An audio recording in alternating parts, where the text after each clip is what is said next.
दुःख आणि अडचणी असल्या तरीही आयुष्याला अर्थ देता येतो. दुःख आणि अडचणी या आयुष्याचा नैसर्गिक भाग आहेत. वेदना टाळता येत नाही, पण त्याला आपण कसा प्रतिसाद देतो हे आपल्या हातात असते. कठीण अनुभव माणसाला अधिक समजूतदार, संवेदनशील आणि मजबूत बनवू शकतात. याला पोस्ट ट्रॉमॅटिक ग्रोथ असे म्हणतात. जेव्हा आपण आपल्या दुःखाकडे अर्थपूर्ण नजरेने पाहतो, तेव्हा आयुष्याला नवा अर्थ मिळू शकतो.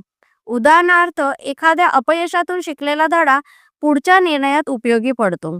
एखाद्या वेदनादायक अनुभवामुळे आपण इतरांच्या भावनांना अधिक चांगल्या प्रकारे समजू लागतो. आयुष्याला अर्थ देण्यासाठी मोठी कामगिरी करणे आवश्यक नसते. आपल्या मूल्यांनुसार जगणे, छोट्या गोष्टीत आनंद शोधणे, नात्यांना जपणे आणि स्वतःशी प्रामाणिक राहणे यामुळेही अर्थ निर्माण होतो. दुःख असले तरीही आशा, उद्दिष्ट आणि प्रयत्न यांच्या आधारावर जीवन समाधानकारक बनवता येते. धन्यवाद.